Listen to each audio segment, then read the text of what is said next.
ఒక నలుగురు దురాశ పరులు ఒక్క దగ్గర కూర్చొని ఆలోచన చేసిరట.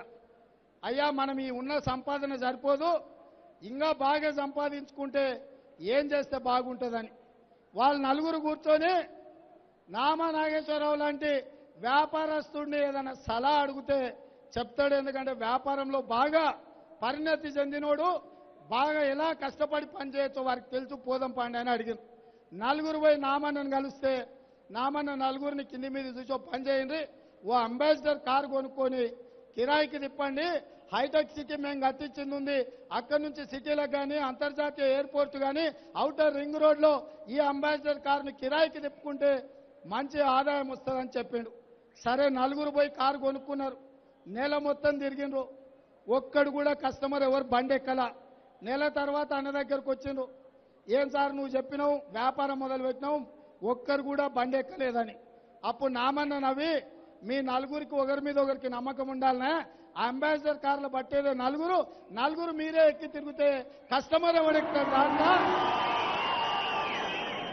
ఒకడు నడిపితే మిగతా ముగ్గురు ఇంటికాడు ఉంటే ఎవడన్నా కస్టమర్ ఎక్కుతారు. కానీ మీరు ఒకరి మీద ఒకరు నమ్మకం లేక నలుగురు ఎక్కి తిరిగితే ఎవడెక్తాడు, మీరు పని చేయండి, ఎవరో ఒకరు నడపండి, మిగతా వాళ్ళు ఇంటికాడు ఉండండి అని చెప్పారు. సరే మంచిదని పోయినరు. కొంత దూరం పోయినాక కార్ రిపేర్కి వచ్చింది, రోడ్డు మీద ఆగిపోయింది. దిగి దొబ్బిర్రు ఎంతసేపు దొబ్బినా ఇప్పుడు నాకు చెమటలు వచ్చినట్టే వాళ్ళకి చెమటలు వచ్చినాయి. కారు ఒక్క ఇంచు కూడా కదలలే. మళ్ళా నామన్న దగ్గరకు వచ్చారు, సార్ నువ్వు చెప్పిన కారు కొంటే గంట సేపు దొబ్బినా చెమట వచ్చింది తప్ప ఒక ఇంచు కూడా కదులుతలేదు, ఏం సార్ అని. అప్పుడు ఒక నవ్వి నెత్తి మీద కొట్టి, ఇద్దరు ముందరికి ఇద్దరు వెనక్కి దొబ్బితే ఎక్కడికి పోదు కారు, నలుగురు కలిసి ఎక్కడైనా ఒక దిక్కు దొబ్బండి ఏట్లోకి పోతుంది తప్ప ఇద్దరు ముందల నుంచి వెనకకి చూస్తే ఎక్కడికి పోదు అని చెప్పిండు. ఇవాళ తెలంగాణలో కేసీఆర్, హరీష్, కవితమ్మ చేతిలో తెలంగాణ ఒక ఇంచు కూడా అభివృద్ధి చెందే పరిస్థితి లేదు. నలుగురికి ఏంటంటే నటనాలయం, ఆయన ఇల్లే ఒక నటనాలయం, అందులో ఆయన ఒక నటరాజు నరసింహుడు.